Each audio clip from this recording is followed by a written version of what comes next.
forming a solution. Take 1 mark. You know 1 mark. In chemistry, the highest marks is 3 marks.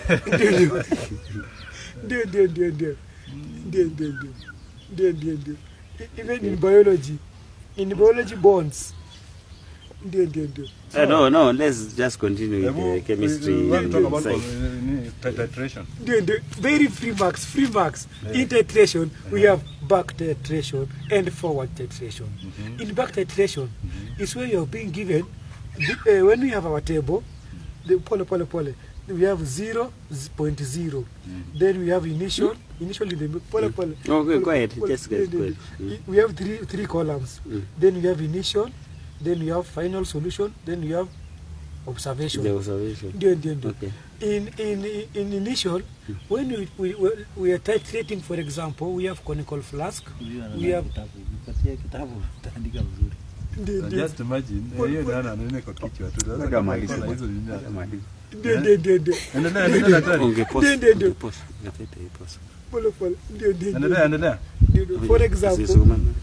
For example, during titration, when we take a conical flask and we have our pipette, we have our pipette and burette. We want to titrate. There are elements which measure accurate volume. For example, pipette measure accurate volume. If it reaches a certain mark, that one is 250 millimeter. When you are titrating, for example, a titration of potassium, we want to see the direction which potassium will react when reacting with sodium, ethanoate. We take the first titer. We take our volumetric flask. We put downside. Our burette, we hang it on the clamp and stand. We hang it very well. We pour and you pour is a potassium. A potassium when it gets with what? Is it base or acid? That's going to make it to be whitish in color. That is called vigorous reaction. Potassium is element number 19, giving a valency of 2.8.8.1. When you look at the outermost energy level, it has 1 electron. This 1 electron, when it reacted with water, it will be removed easily compared to 2, making it to react vigorously, a spontaneous reaction. Why?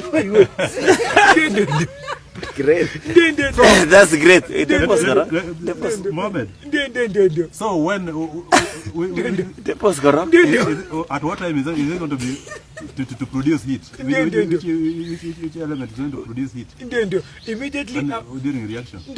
Immediately during the reaction, during the reaction of potassium with water, the more it produces the sound, the more it produces the heat. During that vigorous reaction, we will find the solution to be very warm. Endothermic reaction. I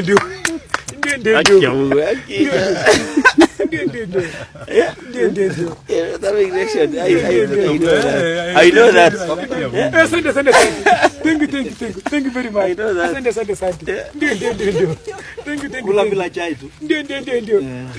Thank you very much. So, let's talk about math now. I was the master. The line of best fit. How is it what? The line of best fit. Very good. That one is drawn in graphs.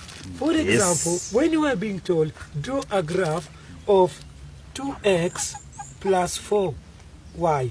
Here we have x column and y column. We choose any value between 0, 1, and 2. When you took this 0 in this x, we'll get the value of y to be, that is 2x. So the value of y will still be 4. So we put 4. When you draw a graph, we'll find our graph dot are not in one line, but a bit of them are the same. Now we say dot ingine kwa juu, ingine kwa chini, ingine kwa katikati, ingine imepita hapa. Now we assume hizi zimepita katikati. We assume the other one ni kwa juu na chini. Here katikati. Then we draw our line very well and we read the figure. If they want the gradient, we read from the y-axis and x-axis. We read this way. where we say grade is equals to change in y over change in x. We look at the change in y, we give the value x, change in y, value y. Then we put our answer and you get our clean 10 marks.